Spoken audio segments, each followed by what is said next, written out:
Pues bienvenidas y bienvenidos a esta última jornada de construir autonomía frente a la crisis global.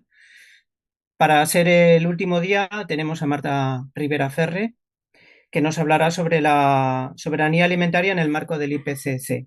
Como sabéis, el IPCC es el Grupo Intercontinental de Expertos del Cambio, Intergubernamental, perdón, de Expertos del Cambio Climático. Bien, Marta Rivera Ferre es profesora de investigación en Ingenua, del CSIC, y de la Universidad Politécnica de Valencia, y licenciada y doctora en veterinaria por la Universidad de Córdoba, máster por la Universidad de Aberdeen, doctora en sociología por la Universidad Autónoma de Barcelona, y ha realizado trabajos pre y postdoctorales en el Rogowaard Research Institute del Reino Unido, en Alterra Research Institute y en la Universidad de Wageningen de los Países Bajos, también en la Universidad Autónoma de Barcelona y en el Centro de Investigación en Economía y Desarrollo Agrario. Fue directora de la Cátedra de Agroecología y Sistemas Alimentarios de la Universidad de Vic, en la Universidad Central de Cataluña, entre 2014 y 2021, y sus investigaciones se centran en el análisis de los sistemas agroalimentarios y particularmente en las interacciones entre agricultura, alimentación, sociedad y medio ambiente, con énfasis en la adaptación al cambio climático y a la seguridad y soberanía alimentarias, así como en la función social de la agricultura y el papel de las mujeres desde una perspectiva de estudios feministas. Ha participado como autora líder en 3 paneles de la ONU: Evaluación Internacional de Conocimiento Agrícola, la Ciencia y la Tecnología para el Desarrollo, y es miembro del Panel Intergubernamental del Cambio Climático, el IPCC, desde 2010, y en la Plataforma Intergubernamental de Biodiversidad y Servicios Ecosistémicos desde 2022 a 2025. También en el Mecanismo de Asesoramiento Científico de las Academias de Ciencias Europeas, la SAPEA, en el informe sobre sistemas alimentarios sostenibles para la Unión Europea. Es coordinadora, co-chair, de informes Nexus Agua, Alimentación, Energía y Ecosistemas de MEDEC. Miembro del Comité Científico Asesor del Programa Conjunto de la Unión Europea para Agricultura, Cambio Climático y Seguridad Alimentaria. Bueno, pues todo un lujo tenerla en esta última jornada y sin más, pues le vamos a ceder la palabra a Marta Rivera. Muchas gracias. Bueno, nada, gracias a vosotros por organizar las jornadas, que creo que habéis traído gente estupenda, vamos, maravillosa, entre otras a mi colega Gustavo y Antonio. Y, y bueno, también quería agradeceros la paciencia porque como tengo así como bastantes cosas, incluida no solamente la parte laboral, sino también la parte familiar con 3 peques, pues bueno, la comunicación no siempre es fácil y bueno, sé que habéis tenido mucha paciencia conmigo, así que eso también lo quiero agradecer y poner en valor, ¿no? Entonces, un poco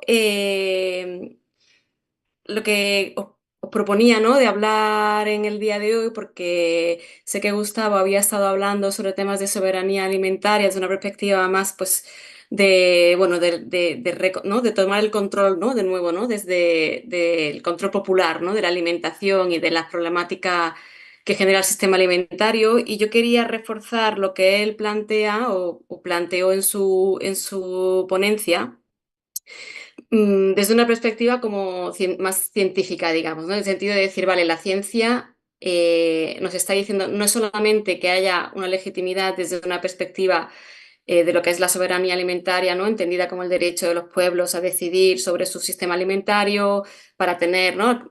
Reconocer su derecho a la alimentación y acceder, pues, a alimentos sanos, nutritivos, producidos de forma sostenible, basadas en la agroecología, promoviendo los circuitos cortos de comercialización, participando en el desarrollo de las políticas, etcétera, etcétera, sino que aparte, ¿no? De esta propuesta que nace el movimiento campesino en el año 96 y que, bueno, se ha ido complejizando y añadiendo matices conforme a otros movimientos sociales, no solamente campesinos, sino también movimiento feminista, movimiento ecologista, bueno, una variedad importante de movimientos se han ido sumando a la propuesta de la soberanía alimentaria, pues también bueno, reforzar o recalcar que esta propuesta además tiene una base no solamente política y social clara, sino que también, pues, los datos a nivel científico respaldarían una propuesta de este tipo, que posiblemente hubiera otras, pero en el caso particular, como yo trabajo con el ámbito de la soberanía alimentaria y también en el marco un poco de lo que sería a nivel social, pues la perspectiva del decrecimiento, bueno, pues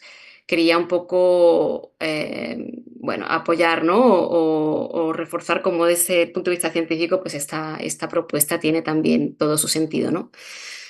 Entonces, bueno, y poner en valor también pues estos informes tan tochos que hace este panel de científicos, de científicas de todo el mundo y que son miles de páginas que al final la gente no se va a leer. Se supone que se lo tienen que leer también los políticos y las personas que se supone que hacen las políticas, pero bueno, está bien también poder digerirlo y un poco compartir con vosotras aquellos elementos que me parece que son relevantes también desde las luchas sociales, ¿no? Entonces, quizás un poco por dar contexto, me parece que es importante también contextualizar el sistema alimentario en el contexto de cambio climático, ¿no? Para también un poco, aparte de todas las dificultades y todos los impactos que tiene el sistema alimentario a nivel global, tanto en lo que se refiere a la pérdida de biodiversidad, a lo que se refiere a los cambios de uso del suelo, a los impactos que tiene en la pérdida de territorios por parte de millones de personas en todo el mundo, expulsión, problemas de gente que no, obviamente, ¿no? De nutrición a nivel global, pero no solamente de nutrición, sino también tenemos obviamente pues muchos problemas. De hecho, a día de hoy, la malnutrición por sobreconsumo o una dieta poco equilibrada es ahora mismo un problema en términos numéricos mayor que el número de personas que pasan hambre, ¿no? Así que realmente tenemos ahora mismo una de cada dos personas a nivel global tienen algún problema con su sistema alimentario y esta parte del mundo tenemos, bueno, pues ya sabemos, ¿no? Prácticamente el 40% de los niños con sobrepeso, esto en el caso de España, y que esto obviamente pues sabemos que son personas que en el futuro pues serán personas enfermas con algún tipo de diabetes tipo 2 con algún tipo de enfermedad coronaria, mucho más propensas según qué tipo de cánceres, etcétera, etcétera. Es decir, que aparte de todo esto, el sistema alimentario tiene una relación muy particular con el cambio climático y es que por un lado bueno, es uno de los grandes principales emisores de gases de efecto invernadero, es decir, sabemos que un tercio del total de las emisiones de gases de efecto invernadero globales tienen que ver con la producción y el consumo de alimentos, ¿no? El sistema alimentario es no solamente la parte productiva, no solamente la producción de alimentos en fincas, sino que el sistema alimentario también comprende toda la parte que hay antes, ¿no? De la producción de alimentos, es decir, por ejemplo, en el sistema intensivo de producción, si estamos utilizando fertilizantes de síntesis, pues todas las emisiones asociadas a la fabricación de esos fertilizantes de síntesis, ¿no? Es una contabilidad que hay que incluir cuando hablamos de las emisiones de gases de efecto invernadero vinculadas a los sistemas alimentarios.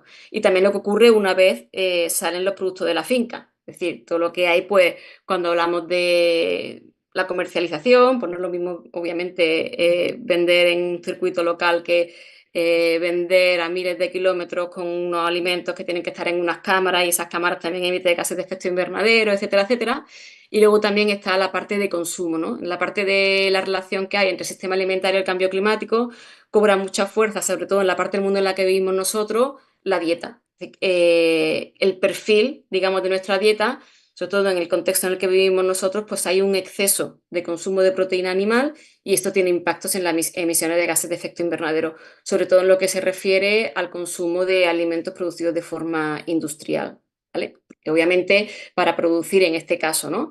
Los piensos que consumen, ¿no? Los piensos que consumen estos animales producidos de forma industrial, pues claro, requiere la deforestación, ¿no? Por ejemplo, la soja, que es un ingrediente básico de cualquier pienso para producción animal, pues la soja se produce en Brasil, se produce en Argentina, se produce en Paraguay, en Bolivia, allí también en Estados Unidos, pero en estos territorios pues se deforesta, Amazonia, algunos ecosistemas paradigmáticos, ¿no? de estos países y esta deforestación emite gases de efecto invernadero en forma de CO2 y luego aparte, pues obviamente, como digo, el impacto que tiene en este caso concreto además de expulsión de personas de sus territorios y de pérdida de biodiversidad, ¿no? Pero bueno, en cualquier caso, lo que quiero comentar es que ese tercio de emisiones de gases de efecto invernadero asociada a los sistemas alimentarios es no solamente la producción en finca, que supone un 12% del total,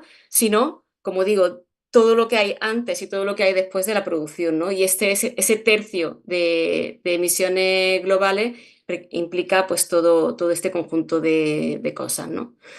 Pero el sistema alimentario también tiene otra característica muy particular, es que obviamente tiene una función fundamental, que es garantizar el derecho humano a la alimentación, es decir, alimentarnos a todas las personas que vivimos en el planeta. Y al ser una actividad que ocurre al aire libre, pues también es muy susceptible, es muy frágil a cambio climático, es decir, a este incremento gradual de las temperaturas, a estos cambios en el patrón de lluvia, a estos fenómenos extremos asociados al cambio climático, ¿no? Entonces, esto, como digo, pues genera una relación bastante particular del sistema alimentario con el cambio climático, que cuando se trabaja pues desde un punto de vista, ¿no?, de este tipo de paneles, lo que se intentan son buscar aquellas estrategias, aquellas acciones que no solamente nos permitan reducir las emisiones, sino que nos permitan incrementar la capacidad de adaptación, ¿no? Por tanto, sabiendo que el objetivo fundamental al final es transformar todo el sistema alimentario, porque el sistema alimentario a día de hoy, como digo, es uno de los grandes sistemas globales con mayores consecuencias sociales y ambientales, que no voy a entrar a detallar ahora, pero y que sabemos que hace falta una transformación total de arriba abajo de este sistema alimentario, siendo una de las propuestas de transformación, como vamos a mencionar hoy, la propuesta de la soberanía alimentaria, pues en esta transformación pues lo que buscamos son aquellas estrategias que nos permiten pues obviamente abordar pues tanto lo que es la reducción de las emisiones como el poder adaptarnos a los impactos observados y los impactos proyectados del cambio climático, ¿no? Entonces, la propuesta de la soberanía alimentaria, que como digo es una transformación radical, de abajo arriba, ¿no?, propuesta por el movimiento campesino en los años 90 y a la cual se han sumado pues, diferentes movimientos a nivel global, lo que nos está pidiendo por un lado es una democratización de este sistema alimentario, es decir, ahora mismo las personas productoras de alimentos no deciden sobre qué producen, no deciden sobre el precio de lo que producen, están totalmente subordinados a una serie de actores, que en este caso son, o bien por un lado los supermercados, o bien por otro lado las empresas proveedoras de inputs, pero tampoco las personas que somos consumidoras de alimentos decidimos sobre nuestra alimentación, aunque nos pueda parecer que cuando vamos al supermercado estamos decidiendo libremente sobre lo que consumimos, al final podemos decidir sobre lo que se nos ofrece, pero no sobre toda la diversidad que realmente hay en un sistema alimentario local en el que hay, bueno, pues miles, cientos de miles de variedades de diversas semillas, de todos los tipos de cultivos que nos podamos imaginar, aparte de la cantidad, ¿no?, de productores locales que obviamente no venden en los supermercados por muchos motivos y que, bueno, pues cuando vamos al supermercado pues no tenemos no tenemos, digamos, acceso a ese tipo de productos, sino fundamentalmente tenemos acceso a los productos de las grandes corporaciones, ¿no?, y alguna estantería quizá que está dedicada en algunos supermercados a lo que los productores de una región o un territorio concreto, ¿no?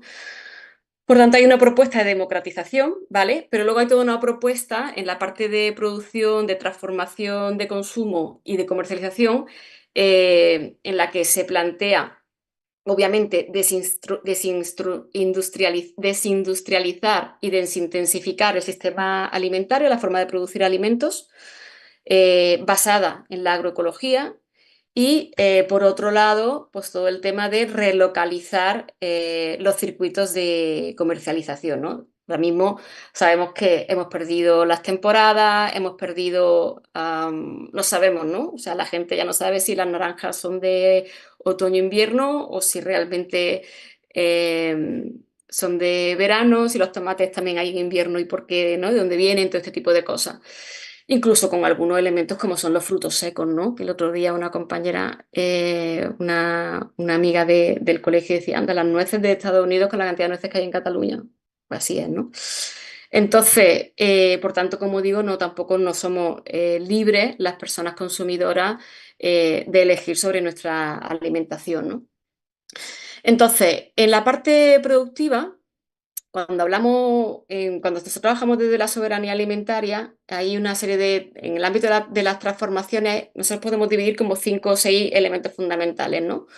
Por un lado, lo que se está solicitando, lo que se está pidiendo y por lo que se está luchando es por garantizar el acceso a los recursos productivos de las personas productoras. El acceso a la tierra, el acceso a la semilla, el acceso al agua, el acceso, bueno, a una serie de elementos que a día de hoy, bueno, pues son, obviamente son los elementos fundamentales para producir alimentos y no está garantizado el acceso a los mismos, ¿no? Y en un sistema alimentario industrializado, de hecho, al revés, ¿no? O sea, realmente está cada vez más estos recursos en manos de menos gente y obviamente son estas grandes corporaciones o agentes, actores con muchísimo poder los que controlan estos recursos, ¿no? Y obviamente mostrando un poco la fragilidad de nuestra alimentación, puesto que al final son poquísimos actores los que están decidiendo sobre lo que comemos y cómo se produce, ¿no? Entonces, en este elemento, una de las principales demandas, ¿no?, de la soberanía alimentaria, que es el acceso a estos recursos productivos, cuando uno analiza el informe del IPCC, tanto sea como el que se publicó en el año 2019, que era sobre suelo, como el que se publicó el año pasado, ¿no?, más el informe global, tanto en los grupos de mitigación como de adaptación, uno de los elementos fundamentales que se plantea, ¿no?, para realmente desarrollar políticas de adaptación y garantizar la adaptación de las comunidades es efectivamente el acceso a la tierra y el acceso a esas semillas, ¿no?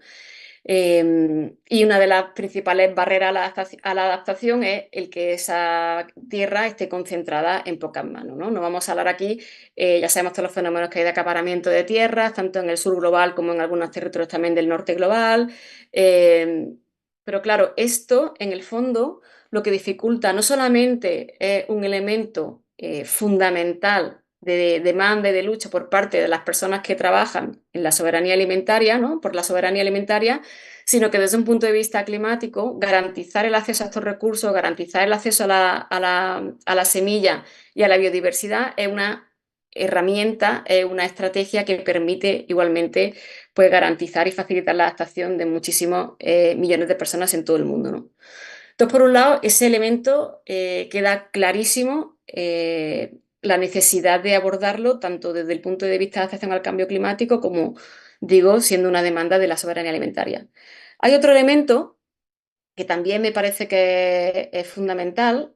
En la parte de los modelos de producción, ¿no?, se aborda la soberanía alimentaria, la demanda que se hace es trabajar desde la agroecología, ¿no? La agroecología básicamente son formas de producción de alimentos basadas en el conocimiento campesino, que ahora hay claramente un diálogo entre el conocimiento científico y el conocimiento campesino, intentando emular lo que es la naturaleza para la producción de alimentos, ¿no?, que básicamente lo que han hecho las comunidades que se han dedicado a la producción de alimentos desde prácticamente que se inventó la agricultura.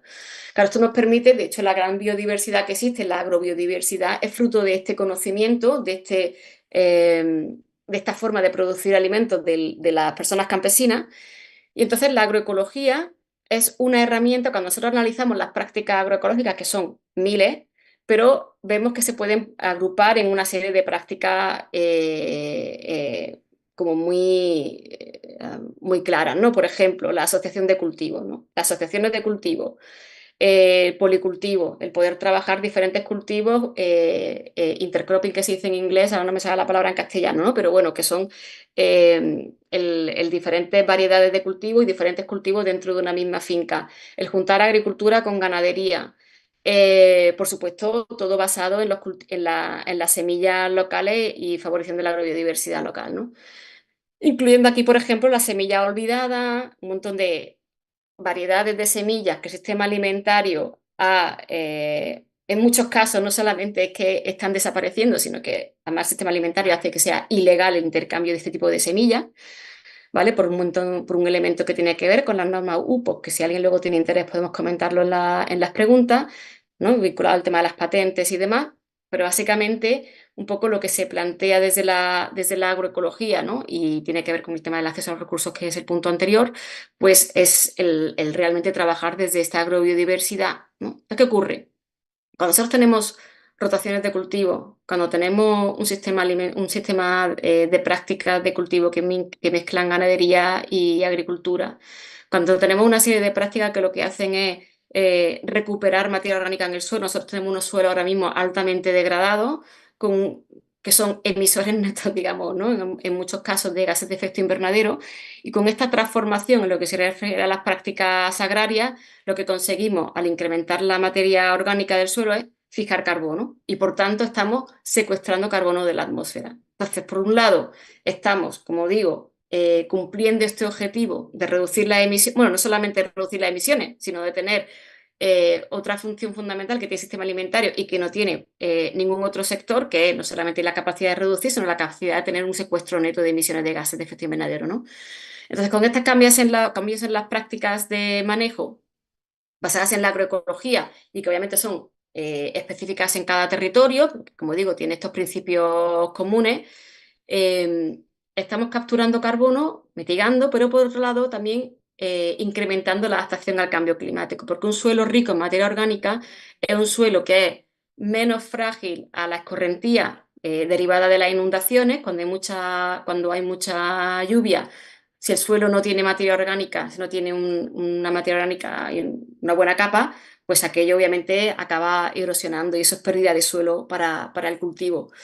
Pero por otro lado, además, cuando hay una sequía, ¿no? Cuando hay falta de agua, un suelo con mucha materia orgánica tiene otra capacidad, que es la capacidad, digamos, de retención de agua y el efecto esponja, que es el agua se queda retenida en el suelo y se va liberando conforme va haciendo falta. Por tanto, es menos vulnerable a esta reducción, a esta escasez de agua que sabemos que está derivada, ¿no? Y que está asociada al cambio climático.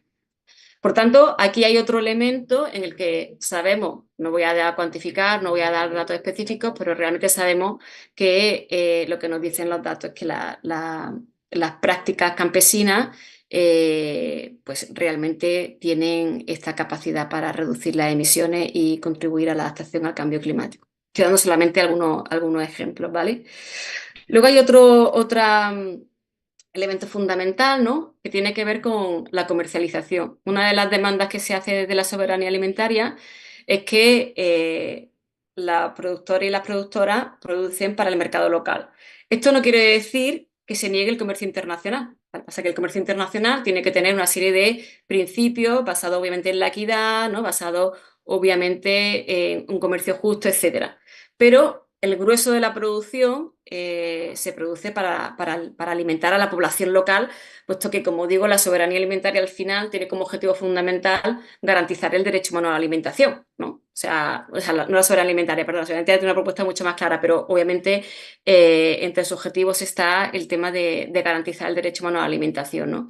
Entonces, cuando el sistema alimentario industrial que tenemos ahora, que está basado fundamentalmente en la internacionalización de este sistema, que está basado en esa industrialización y que está basado fundamentalmente en esa poder producir en un sitio para llevar a miles de kilómetros, y no solamente esto, sino que nos encontramos, por ejemplo, ¿no? En muchos territorios, ocurre en España, en cualquier parte del planeta, que se importan y exportan los mismos productos porque al final todo responde, digamos, al mejor postor, ¿no?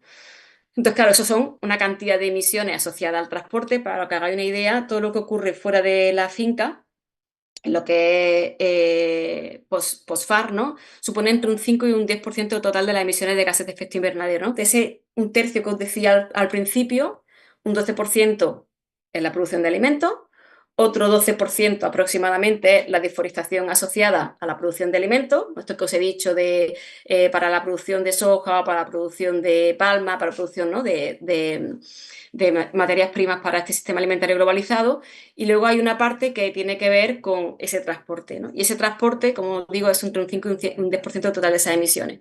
Claro, es verdad que el comercio local también tiene, obviamente, emisiones asociadas al transporte, ¿no?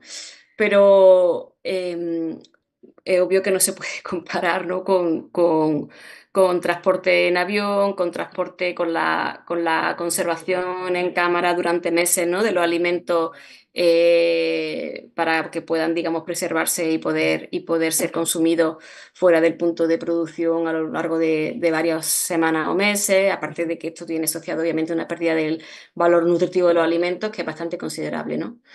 Entonces, esa búsqueda o esa demanda, ¿no? De la relocalización del sistema alimentario, de que realmente los productores y las productoras puedan alimentar a la gente del territorio, ¿no? Y que es una demanda básica de la soberanía alimentaria, pues también tiene un respaldo, ¿no? Por parte de las propuestas que se plantean desde el IPCC, ¿no? Que también plantea otro elemento fundamental que es el enfoque basado en derechos humanos. Claro, obviamente, el enfoque basado en derechos humanos, estamos hablando del derecho humano a la alimentación, forma parte también de las propuestas y de las estrategias básicas para garantizar la adaptación al cambio climático y obviamente está súper vinculado a todo lo que es la propuesta de la soberanía alimentaria. Luego hay otro elemento que es fundamental que tiene que ver con el propio consumo, ¿no? Y esto vinculado también al derecho humano a la alimentación, ¿no? Que se plantea el tema de la dieta culturalmente apropiada, ¿no? Dietas que sean obviamente nutritivas, saludables, etcétera.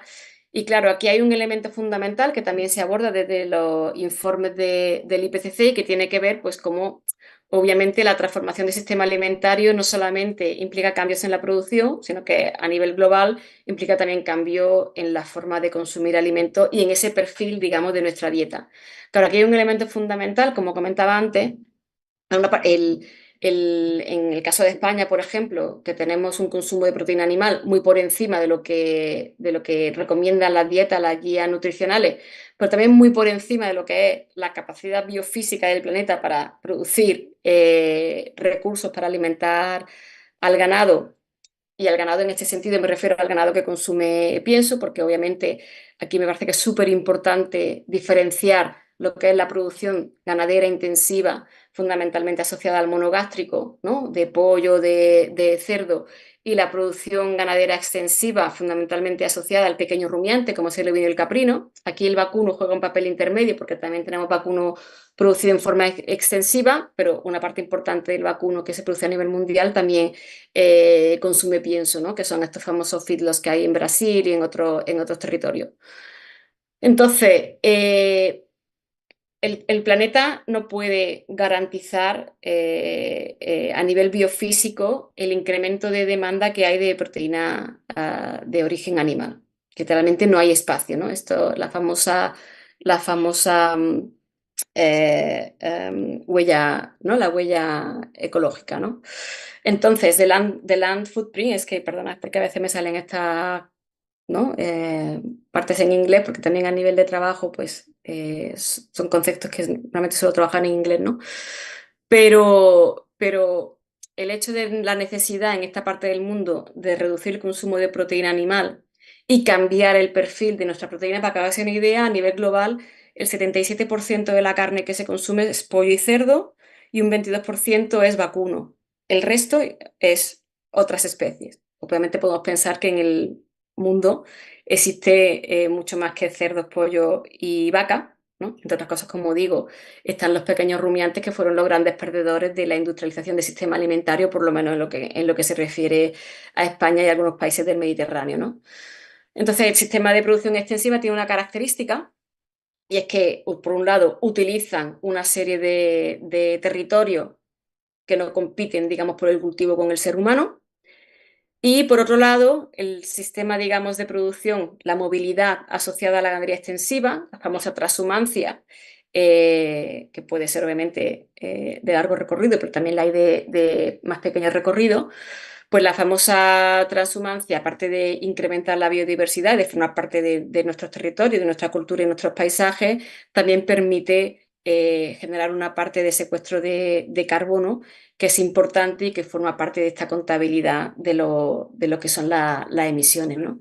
Entonces son elementos que son importantes a la hora de plantear esta transformación en lo que se refiere al cambio de la dieta, ¿no?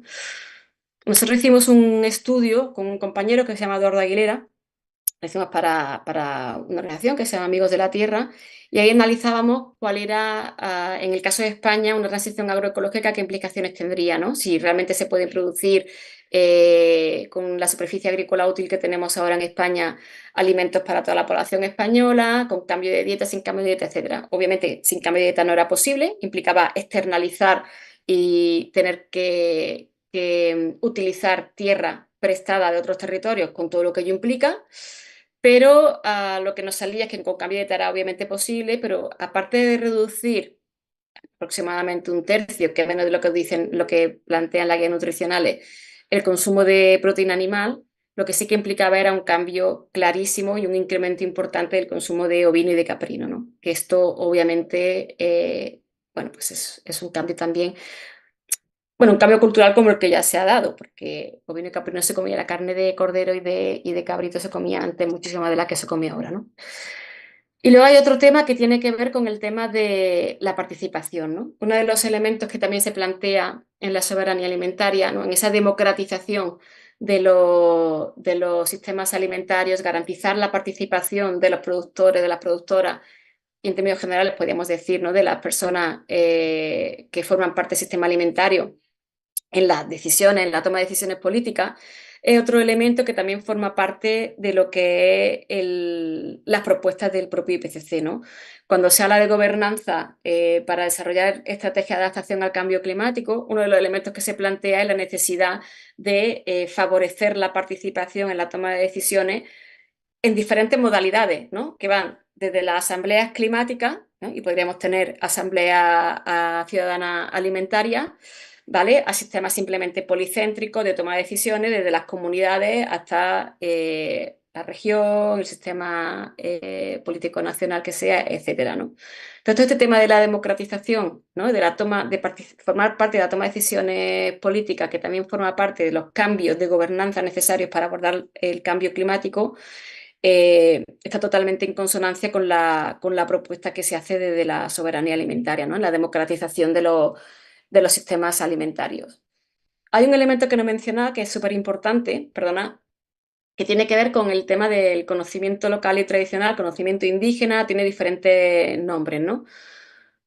También desde una perspectiva de cambio climático, una de las cosas que se pone muy en valor y súper necesario es realmente considerar el conocimiento local, el conocimiento indígena en el desarrollo de la estrategia de adaptación al cambio climático. Claro, la agroecología que os planteaba antes, ¿no? Y que se basa, como os digo, ¿no? En los sistemas campesinos de producción de alimentos, la agroecología no existiría si no existiera un conocimiento campesino asociado a esa producción de alimentos, ¿no? Y por tanto, el poder basarnos, ¿no? En este conocimiento campesino para poder desarrollar sistemas alimentarios basados en la agroecología es fundamental, forma parte de cualquier proceso de transformación del sistema alimentario que tenga en cuenta las premisas aportadas por el IPCC, ¿no? Y luego hay un tema fundamental, que es el tema del género, obviamente, que tiene que ver con las desigualdades asociadas al género, que incluye aquí también toda la diversidad de género, no solamente la dicotomía hombre-mujer, por supuesto, pero que uno de los elementos que se muestra, ¿no? Uno de los elementos de lucha por parte de la soberanía alimentaria tiene que ver, obviamente, la equidad, y se plantea una fuerte tanto de dimensión de género como por parte de las personas jóvenes. Eh, y claro, cuando nosotros analizamos la propuesta, ¿no? de adaptación del cambio climático y las estrategias que se plantean y que se analizan desde el IPCC, aquí hay un elemento también fundamental, porque cuando hablamos del acceso a la tierra, el propio informe señala que las mujeres tienen menos acceso a la tierra que los hombres a nivel global, y que obviamente implica que es un grupo social más vulnerable al cambio, a los impactos del cambio climático, y que por tanto, para desarrollar estrategias que garanticen una adecuada adaptación al cambio climático, hace falta desarrollar estrategias de distribución de la tierra que realmente tengan también estas consideraciones de género en cuenta, ¿no? De consideraciones en términos de igualdad, ¿no? Y esto ocurre en todos lados, o sea, esto ocurre no solamente en el sur global, sino que esto ocurre también obviamente en el norte global, ¿no? Poner el valor en conocimiento de las mujeres, de los grupos sociales más marginalizados, que forma parte también de estos conocimientos campesinos que normalmente son infravalorados o que son invisibilizados, y que son fundamentales para poder abordar cualquier estrategia de adaptación al cambio climático, ¿no? Y yo creo que más o menos un poco con esto he dado las pinceladas que tenía en mente, ¿no? La media hora que hayamos comentado, ¿no, Julio? Y, y bueno, hay más temas, ¿no? Que obviamente no sé si saldrán en las preguntas que se pueden ir señalando, ¿no? Pero con esto dejo como las principales relaciones, ¿no? Las principales pinceladas en la relación que hay entre la propuesta de la soberanía alimentaria y cómo se recogen estas propuestas en lo que se refiere a los informes del IPCC, en particular, pues el informe de suelos de 2019 y el informe global del año 2022. Gracias, Marta. Tenías hasta una hora. Si quieres seguir Ah, pensaba que era. comentando, Vale, no, vale. no, era una hora. Igual lo expresé mal. No pasa nada. Vale, O pensaba que sea, era media hora no, como de quieras, ¿eh? presentación. Si crees que has terminado, pues empezamos con las preguntas. Si no, si quieres seguir, pues también. O sea, como tú quieras, Bueno, ¿vale? vamos a hacerlo un poco más dinámico, ¿no? Si hay Sí, vale, pues me preguntas que se parece puedan bien. pie a... Sí, sí, sí. Sí, sí, me parece bien. Mira, tengo por aquí una pregunta que me envían y dice, aparte de la relación de la producción de alimentos industriales con el cambio climático, en los países centrales aparece clara la relación entre la obesidad y la clase social. El complejo industrial farmacéutico necesita potenciar las enfermedades metabólicas. Esa es lo que dicen desde el chat, que precisan tratamientos de por vida para asegurar su negocio. Bien, ¿cómo se puede enfrentar este problema, Marta? ¿Cómo piensas que... Vale. Bueno, por un lado, para mí abordar, bueno, voy a dar un poquito más de contexto, ¿vale? A esta pregunta y luego un poco cómo se puede abordar, ¿no? Quizás un poco para el resto de la gente que está presente, ¿no? Nosotros a día de hoy tenemos, para que os hagáis una idea, 1.900 millones de personas que sufren de sobrepeso u obesidad, ¿vale? O prácticamente 2.000 millones de personas a nivel global. Eh, es lo que se llama la pandemia, ¿no? Una de las pandemias del siglo XXI, que es la pandemia de la obesidad. Claro, aquí es muy interesante porque esta obesidad viene relacionada con la industrialización de todo el sistema alimentario. Como hemos dicho, por un lado se ha industrializado lo que es la producción de alimentos, pero también se ha industrializado lo que es el consumo de alimentos. Es decir, por eso la necesidad de abordarlo todo de una perspectiva sistémica, ¿no? Porque abordar el sistema alimentario solamente la producción por un lado, sin tener en cuenta las interacciones y la relación que tiene con la parte de consumo, no tendría ningún sentido. Y por eso, a día de hoy, entre otras cosas, no se desarrollan políticas alimentarias que tengan sentido, porque la parte de consumo la lleva el Ministerio de Consumo y la parte de producción la lleva el Ministerio de Agricultura, que en el caso del Estado español, uno es de Sumar y el otro es del PSOE, y son visiones completamente diferentes de lo que es el sistema alimentario. Bueno, tenemos un ministerio que tiene como objetivo el derecho humano a la alimentación y tenemos un ministerio que tiene como objetivo lo que se conoce, parte de esta transformación que ha habido en las últimas décadas, que es entender la alimentación como una mercancía, ¿no? Cuando hemos hablado cuando yo planteo toda esta transformación que ha tenido el sistema alimentario en las últimas décadas, la principal transformación es esta, entender qué es el alimento y qué función cumple el alimento en nuestra sociedad. Y entonces, el sistema alimentario industrializado entiende el alimento como una mercancía y, por tanto, todas las políticas que se desarrollan en torno a la alimentación están orientadas, pues esto, son políticas de mercado, pues para o bien garantizar la seguridad alimentaria, es decir, el acceso a los alimentos mediante el precio, ¿no? Es decir, por tanto, hay un elemento que tiene que ver con el precio de los alimentos, o bien, obviamente, el desarrollar políticas que favorezcan la exportación. Y durante mucho tiempo, la Unión Europea estuvo subvencionando la exportación de alimentos y con estas medidas arruinando los mercados locales de los países del sur global, ¿vale? Entonces, como digo, tenemos esta transformación del sistema alimentario, industrialización del consumo, que viene asociado a lo que se llama la transición nutricional. Es decir, hemos cambiado nuestro patrón alimentario de lugar de ser culturalmente apropiado, en el caso nuestro, la dieta mediterránea. Nosotros estamos totalmente alejados de la dieta mediterránea, cada vez más, a pesar de ser un país mediterráneo, y esto ocurre no solamente en España, ocurre en Malta, en Italia, en Grecia, en fin, los países mediterráneos se han alejado de esta dieta, que por otro lado, hay que decirlo, ¿no? Es una dieta reconocida, ¿no?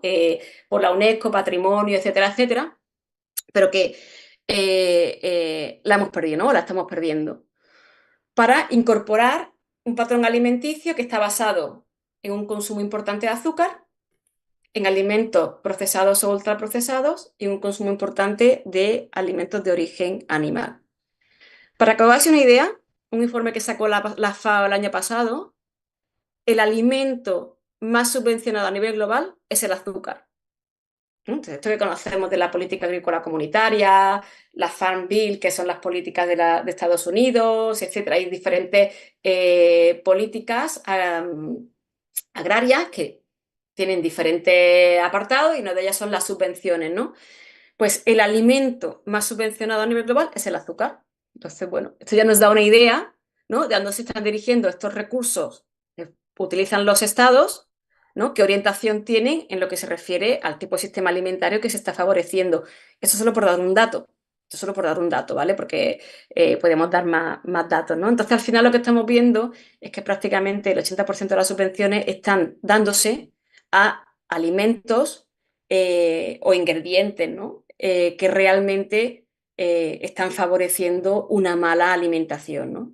Entonces, no sería el único cambio, ¿no? Porque harían falta más cambios, pero obviamente un cambio en las políticas de subvenciones sería absolutamente necesaria para favorecer un cambio también en la dieta, porque como os digo, la dieta, ¿no? O sea, cuando nosotros hablamos de esta transición nutricional y hablamos de una pandemia, cuando hablamos de una pandemia es que hay un fenómeno social detrás. Es decir, no es que de repente a título individual yo, Marta Rivera, decida comer mal y de repente, obviamente, pues tengo una serie de trastornos también, obviamente, asociados, ¿no? De, como decimos, al sobrepeso, la obesidad y demás, sino que hay lo que se llama el ambiente obesogénico, que es un ambiente. Voy a explicar lo que es el ambiente obesogénico para que quede un poco claro. El ambiente obesogénico es todos aquellos factores que están influyendo en mi decisión en la compra de alimentos y en el consumo de alimentos y que tienen que ver, por ejemplo, uno de ellos sería el precio, ¿vale? O sea, si el precio de los alimentos que no son saludables, y en este caso añadiríamos también, ¿no? Por el contenido de la charla, ni sostenible, es menor que el precio de los alimentos que sabemos que son malos para la salud, pues, digamos, yo puede ser que no tenga toda la información, pero yo como consumidora, pues uno de los elementos fundamentales es el precio, ¿no? Ahí, como digo, es una serie de factores. Entonces vivimos en un ambiente obesogénico. Facilita el consumo de alimentos que forman parte de esta transición nutricional y que están facilitando el incremento de la obesidad y del sobrepeso a nivel mundial, ¿no? O sea, no es una decisión individual, sino que realmente hay elementos de política y sociales que están facilitando esta transición nutricional. Y que las corporaciones, yo la parte de las corporaciones farmacéuticas la desconozco, obviamente puedo tener un poco, ¿no? Pero no tengo datos como para poder, digamos, argumentar en ese sentido, aunque puedo estar a favor, ¿no? A lo mejor de este planteamiento, pero lo que es claro es que de lo que sí que existen datos es de todo lo que acabo de mencionar y que claramente pues han favorecido ese cambio a nivel global, ¿no? Me preguntan también en este sentido si conoces los estudios sobre impregnación de los alimentos por los denominados contaminantes químicos eternos. El PFA es sustancias plefluoalquilodadas o algo así. No soy especialista y no sé No, no, yo pronunciarlo bien. tampoco. Yo no sé si otro compañero, ¿no? Que es Nicolás Olea, que es un médico que trabaja en la Universidad de Granada y que ha trabajado mucho todo el tema de los contaminantes asociados a, no solamente a la alimentación, porque también trabaja otros elementos, ¿no? Pero bueno, nuestra exposición a determinados tóxicos y contaminantes, seguramente él sí que tenga este tema más controlado, pero esto en particular que planteas no lo conozco. Una nueva pregunta y es, teniendo en cuenta que en las próximas décadas la desertización va a incrementarse en la península ibérica y posiblemente se produzcan migraciones internas hacia zonas del norte, presumiblemente, ¿cuántos millones de personas crees que se podrían alimentar en este escenario? Supongo que también Eh, dependerá de la manera en que optemos por claro, por la alimentación, claro. estamos hablando de España, De España, ¿no? sí, sí, sí. ¿Entiendo? Vale. Sí. A ver, España, yo diría que todavía está a tiempo de tomar decisiones que permitan garantizar, ¿no? La alimentación de las personas que forman parte a día de hoy de lo que es la sociedad española, ¿no? O sea, los que habitan en España. El tema de turismo ya es otra cosa y no entraremos a debatirlo, pero bueno, obviamente forma parte del debate, ¿no? Hay una serie de prácticas, es que no quiero hablar de agricultura regenerativa, porque la agricultura regenerativa yo creo que todo el mundo la conoce y te puedes hacer una idea, ¿no? Pero que son estas prácticas que forman parte de la propuesta de la agroecología, pues la agroecología es mucho más completa, ¿no? Y la agricultura regenerativa está siendo cooptada por las grandes corporaciones, ¿no? Ahora, por ejemplo, Bayer hace agricultura regenerativa. Bueno, en fin, Bayer, que ha sido, ¿no? Que ha sido la que Bayer Monsanto, ¿no? Y que ha sido una de las grandes corporaciones motoras de la industrialización del sistema alimentario, que ahora haga agricultura regenerativa, es como, bueno, en fin. Pero estas prácticas, digamos, que están centradas fundamentalmente en el manejo de los suelos y, como digo, van encaminadas, ¿no? A este tema de los policultivos, a este tema de las asociaciones de cultivo, de las rotaciones, meter de nuevo, ¿no? De nuevo volver a juntar la agricultura y la ganadería, que estos son elementos. La industrialización del sistema alimentario lo que hizo fue poner a los animales en un sitio, poner a los cultivos en otro y generar problemas en los dos sitios, ¿no? Porque obviamente los animales hacinados, ¿no? Cuando tenemos una nave con 40.000 pollos o 40.000 gallinas, o con 2.000 cerdos o con 1.500 vacas, pues obviamente tenemos un problema claro, ¿no? De manejo de las deyecciones de estos animales. Cuando tenemos un monocultivo, que es como se trabaja en el ámbito de los sistemas alimentarios industrializados, pues tenemos un problema para la gestión de las plagas, porque los monocultivos, entre otras cosas, son muchísimo más vulnerables a las plagas que los policultivos, que entre otras cosas generan una estrategia de manejo de plagas, los policultivos y las rotaciones de cultivo y las asociaciones que toquen. Pero esto, entre otras cosas, como digo, ha generado problemas, pero ha favorecido la degradación de los suelos. Entonces, una parte importante, para que nos hagamos una idea, el avance de la desertificación está íntimamente asociada al avance de la agricultura industrial. Es decir, que la desertificación, y esto genera sinergias obviamente con el cambio climático, ¿vale? Es decir, pero que no es que el cambio climático sea el origen de la desertificación, sino que el cambio climático, en combinación con otra serie de factores, y como digo aquí, la agricultura industrial, el monocultivo y las malas prácticas asociadas, han favorecido la degradación de los suelos, la pérdida de materia orgánica y con ello, ¿no? Con los cambios, digamos, en los patrones climáticos, se favorece la desertificación, ¿no? Asociada. Entonces sí que realmente todavía estamos a tiempo y hay casos de trabajo muy interesantes en Almería, ¿no? Que podríamos decir que en el caso del territorio español sería como el gran ejemplo de desertificación, de prácticas de cultivo asociadas a la industrialización, a la exportación, ¿no? En lo que se conoce como la despensa de Europa. Y vemos algunas propuestas, alguna casos de transformación de las prácticas desde la agroecología en Almería que muestran resultados súper positivos y que realmente tienen capacidad para frenar el avance del desierto. Es decir, esto es lo que tenemos que tener en la cabeza. Es que realmente con un cambio en las prácticas de manejo de nuestros suelos asociada a la producción de alimentos, tenemos la capacidad y sabemos que hay casos de frenar, ¿no? El avance del proceso de desertificación. Entonces, ahí es donde voy. Es decir, que sí que obviamente la desertificación avanza, pero que con un cambio realmente en los manejos, nosotros podríamos frenar esa desertificación, ¿no? O sea, podemos contribuir a reducir estos procesos de desertificación asociados al cambio climático, pero claro, lo que, como digo, el cambio climático es catalizador de algo que ya está ocurriendo previamente, vinculando a unas malas prácticas y a unos malos manejos. Entonces, con esta implementación de prácticas agroecológicas, que no había problema para alimentar a la población española, ¿no? Muy bien.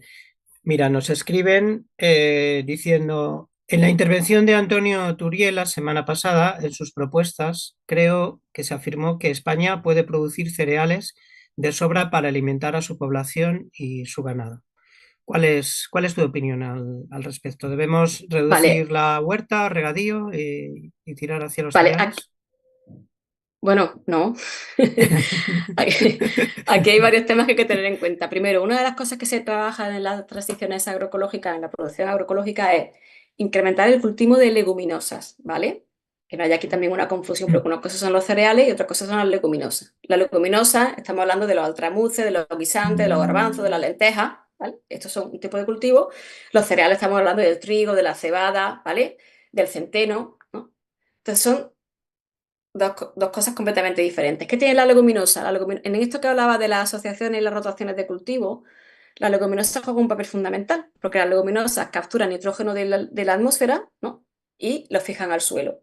Esto, por un lado, nos está permitiendo reducir la dependencia de fertilizantes de síntesis, hasta que llega un punto en que podamos sustituirlos completamente, ¿vale? Es decir, que el uso de leguminosas dentro de estas prácticas agroecológicas forma parte de un cambio en el patrón de manejo. Pero además, para que nos hagamos una idea, en España el 80% de las legumbres que se consumen son importadas. Vienen de Canadá, vienen de otros territorios. Nosotros, en un país que tendría que recuperar esa dieta mediterránea, por eso veis que está todo ligado, por eso es que no es una intervención en un lado y tal. Un país en el que la dieta mediterránea se ha perdido y una base importantísima de la dieta mediterránea son, obviamente, la proteína de origen vegetal y en particular de las legumbres, pues mm, hace falta incrementar de forma sustancial el cultivo o la tierra dedicada al cultivo de legumbre, en rotación con los cereales. Ahora bien, nosotros no podemos dedicar una parte, tenemos territorio para producir grano, para alimentar a la ganadería, pero no a toda la ganadería que tenemos ahora. De otras cosas, España es un país exportador de ganado, fundamentalmente de porcino, con unos clústeres muy claros en Cataluña, en algunas zonas de Andalucía, en algunas zonas de Castilla y León. Eh, y nosotros no podemos, de hecho es que no lo hacemos ni ahora, ¿no? Ahora mismo, obviamente, España para alimentar a su ganado utiliza tierra de terceros países. Por tanto, aunque se habla de la ganadería sin tierra, porque ocupa una especie de terreno muy pequeño, mientras que la ganadería extensiva utiliza mucho terreno, digamos, para alimentarse, ¿no? Terreno que no compite con uso, digamos, para la alimentación humana, pero la ganadería industrial utiliza millones de hectáreas fuera del territorio español para alimentar a este ganado, ¿no? Eso a día de hoy. Y nosotros no tenemos superficie suficiente para alimentar esa cantidad de animales, ¿no? Entonces, haría falta sí o sí, como digo, primero una transformación de la dieta, eso es fundamental. Y por otro lado, obviamente, como digo, esta transformación en el manejo que permita de nuevo pues, volver a estas rotaciones que formaban parte de las formas de cultivar de antaño, ¿vale? Y que hay una sabiduría asociada que está perdiendo, que en el caso de la leguminosa hay muchísimas variedades con una capacidad de resistencia y adaptación a condiciones de sequía y, por tanto, digamos, a las condiciones climáticas asociadas al cambio climático y que lo que tenemos que hacer es recuperarlas. Lo que tenemos que hacer es poner esfuerzo para poder recuperar esta agrobiodiversidad, para poder recuperar lo que se llaman los alimentos olvidados, ¿no? Que se llaman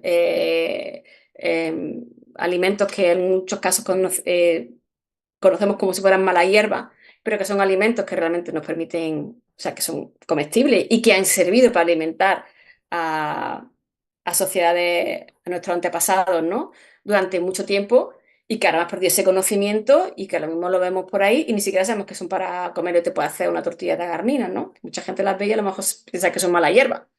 Entonces, este tipo de cosas son las que hay que también recuperar cuando estamos hablando de una transición agroecológica.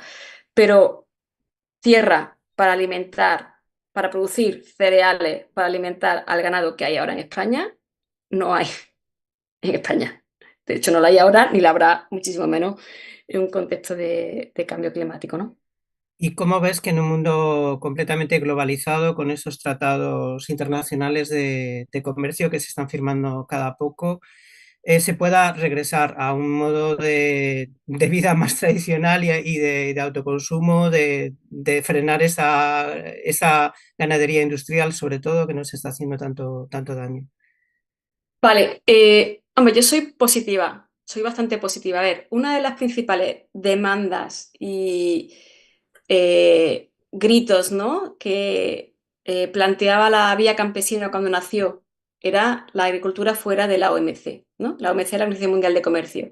De hecho, la OMC nace en el año 96, el año 95, perdón, con los acuerdos del GATT y con el fin de lo que era la excepción agraria, ¿no? Es decir, había una serie de, ¿no? A nivel global había muchos acuerdos internacionales de diferentes ámbitos, pero la agricultura tenía una excepción, ¿no? Y por tanto se seguía permitiendo pues, que hubiera aranceles, que hubiera una serie de políticas que podían poner los países para favorecer, digamos, su sistema agroalimentario, el sistema agroalimentario de sus territorios, ¿no?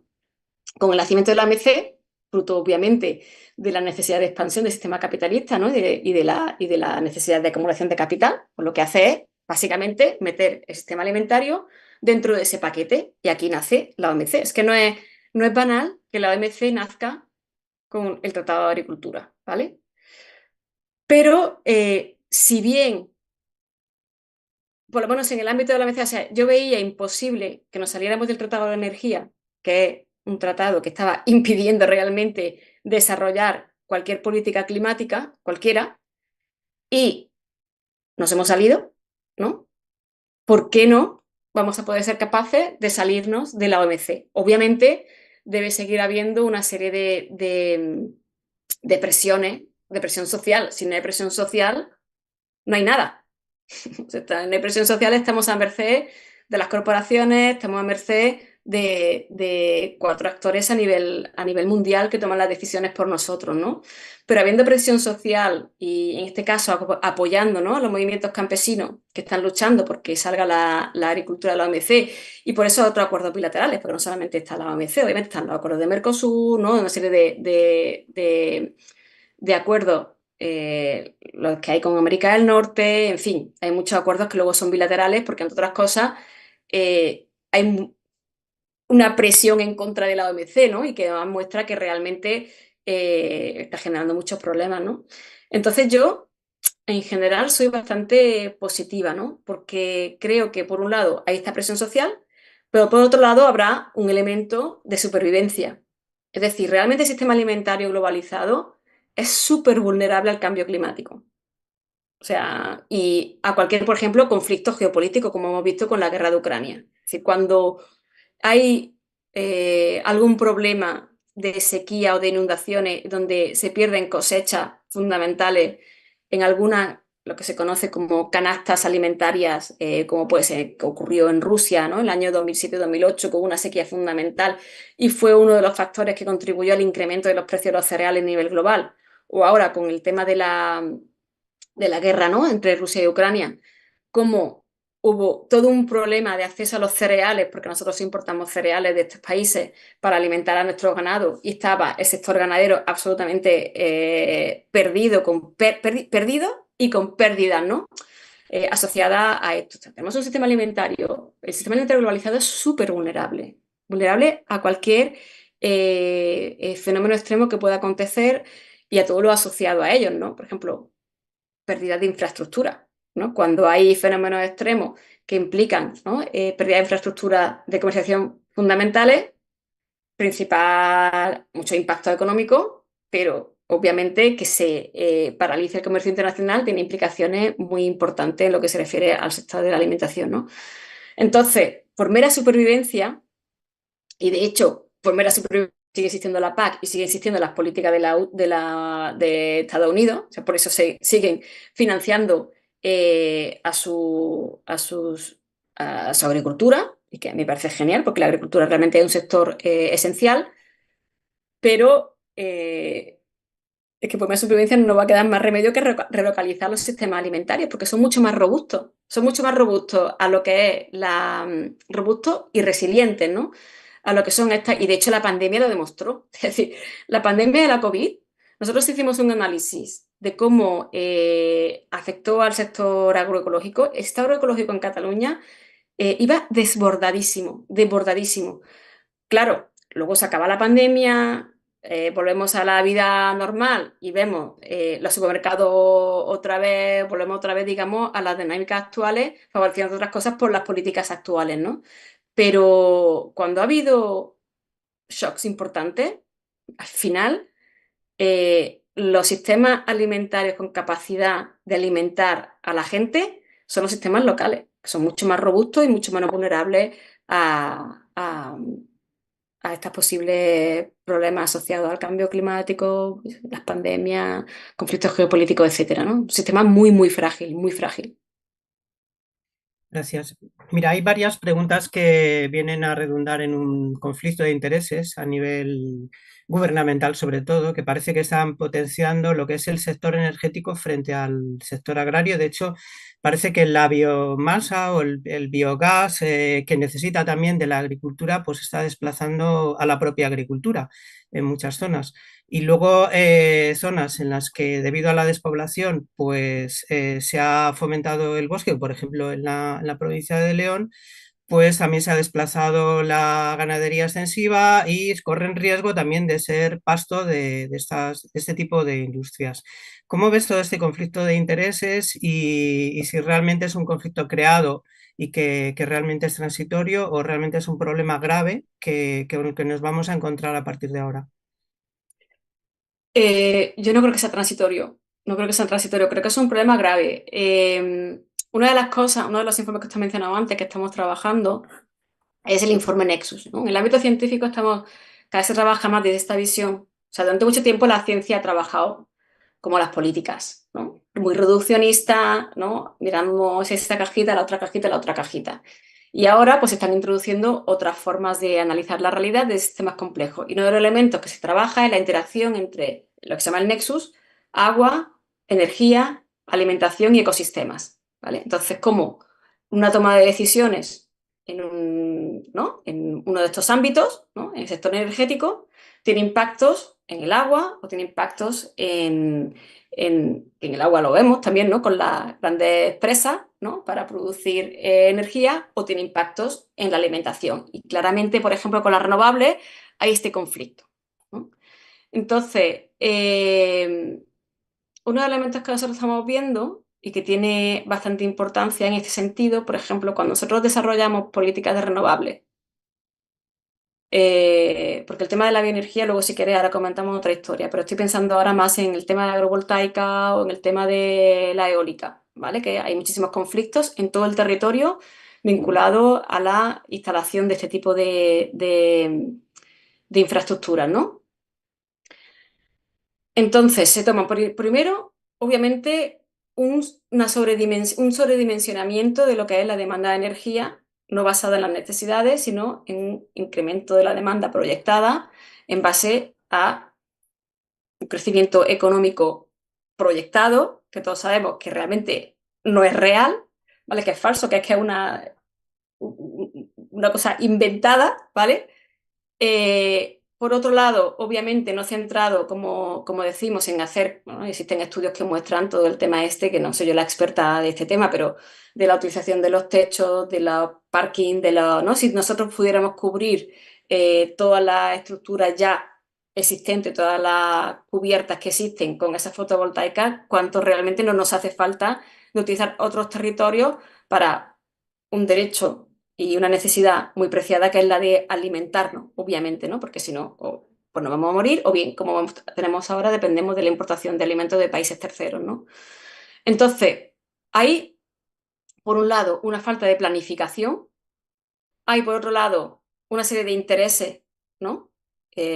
Por parte de estas empresas que no están puestos sobre la mesa, ¿vale? Y que no son transparentes, no se contacta, no se tiene en cuenta para nada a la población local, y en muchos casos se la engaña, ¿no? Esto también tenemos casos a rabiar en todo el territorio español.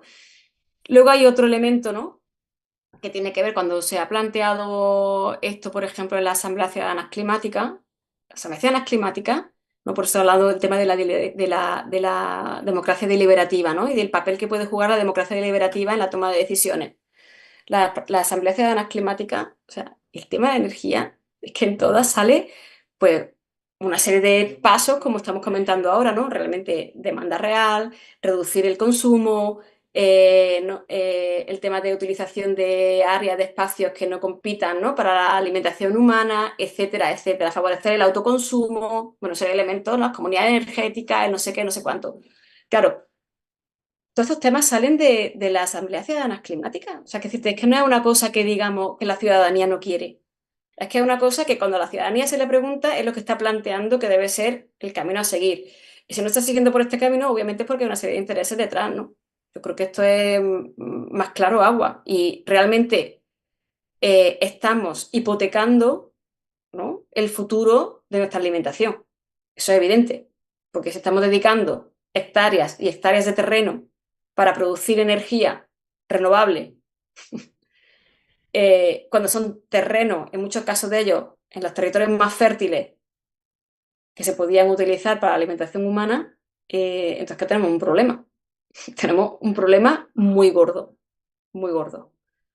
Y el tema de la bioenergía, claro, aquí de nuevo volvemos un poco. Nosotros en el trabajo que hicimos analizábamos cómo realmente la producción de energía, de bioenergía, en este caso para los tractores, ¿vale? Nosotros trabajamos solamente con sectores primarios y sí que analizábamos y dejábamos parte de en nuestro análisis de uso del suelo, como realmente sí que existía tierra como para poder producir con cultivos, que son obviamente cultivos para producir biodiesel o bioetanol, que nosotros pudiéramos estar utilizando para los tractores. Claro, los tractores a día de hoy, a no ser que te gastes 200.000 euros o 300.000 euros en un tractor eléctrico y que tampoco tiene ningún sentido, van con gasolina. Otra cosa sería la de atracción animal, que es otra historia. Pero vamos. ¡Ja! Eh, Voy a hacerte una Y luego este pregunta. tema de, Sí, de los bosques para la biomasa que me claro, planteabas tú claro, sí, antes, obviamente sí. esos son monocultivos, de nuevo, es decir, lo que se llaman los desiertos verdes, ¿no? Es decir, ahí la biodiversidad no existe, directamente no existe. Y muchos de estos espacios además también son tratados con pesticidas, con lo cual no es solamente que no exista biodiversidad de especies, digamos, de plantas y demás, sino que realmente ahí no hay nada. Se llama desiertos verdes. Entonces, que este es otro Claro, sí. tema bastante peliagudo, ¿no? Claro, sí, porque los bosques de caducifolia son compatibles con la ganadería extensiva, mientras que los monocultivos parecen destinados a un uso solamente industrial. Y a colación de ese tema, yo te quería preguntar si crees que es posible entonces con una ganadería extensiva, sobre todo de caprino, de ovino, que pudiera ser, digamos, posible digamos, el abastecimiento de carne a nivel nacional y si esto sería una solución. Sí, sí, nosotros en el trabajo que hicimos sale claramente que sí. Hacía falta, con respecto a los datos actuales en una transición agroecológica, reducir en un tercio el consumo de proteína de origen animal, ¿vale? De la dieta española, de las personas que vivimos en el territorio español. Pero implicaría incrementar en un 70% el consumo de carne de ovino y caprino. ¿Vale? O sea, el ovino y caprino además juega un papel fundamental también, como digo, dentro de lo que es el manejo agroecológico, ¿no? La ganadería extensiva, en lo que se refiere al ciclo al cierre de ciclo de nutrientes y demás, pero haría falta incrementar de forma considerable el consumo de, o sea, el perfil proteico procedente de este tipo de animales, ¿no? De la cabaña ganadera procedente de ovino y caprino, y reducir de forma importante el monogástrico, fundamentalmente el porcino. Pues por aquí no tengo más preguntas. No sé si quieres añadir algo de conclusión. Bueno, agradecerte la conferencia porque ha sido muchos temas y muy clarificadores. No sé, yo la verdad es que me ha gustado mucho, esa es la opinión. No sé si quieres tú poner una conclusión, un colofón a esta ponencia. Bueno, yo creo que así como conclusión, ¿no? Uno de los elementos que nosotros trabajamos, que también salía en este informe que hicimos para la Unión Europea, era que realmente la principal transformación que hace falta en el sistema alimentario y que, de la cual pueden derivar todo lo demás, es el entender cuál es la función de la alimentación, ¿no? Y que la alimentación no es una mercancía, sino que la alimentación es un derecho humano. Entonces, todas las políticas que se derivan a la hora de abordar la alimentación desde un enfoque o desde otro enfoque son completamente diferentes, ¿no? Entonces, por ejemplo, en un enfoque de derecho humano a la alimentación, una de las prioridades sería garantizar el acceso a la tierra.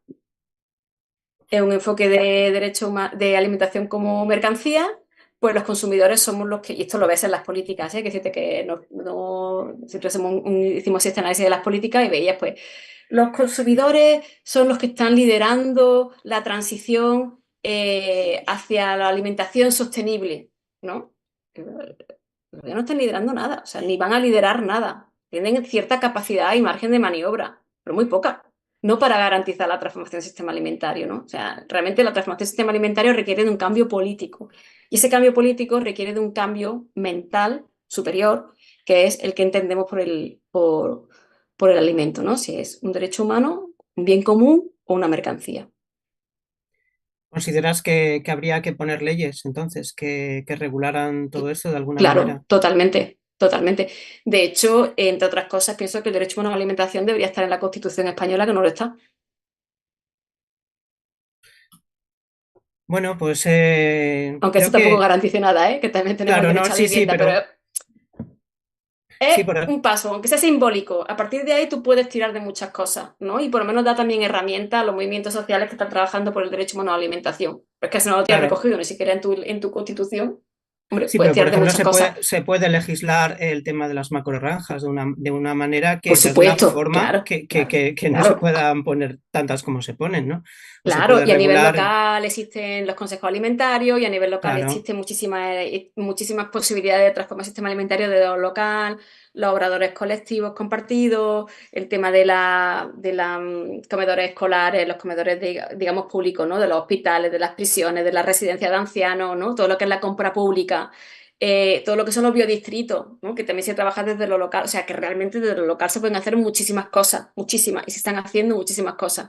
Para claro, mí, a día de hoy, es el ámbito de trabajo con mayor capacidad de transformación, pero del nuestro sistema alimentario, pero no va a transformar el sistema alimentario globalizado, ¿vale? O sea, claro, pero da se mucha, puede empezar por los ayuntamientos, hay ordenanzas, hay obviamente, sí, pequeñas legislaciones que sí, también pueden surgir desde lo sí. local, Y se efectivamente. hacen Sí, cosas, se estoy, hacen cosas. estoy de acuerdo.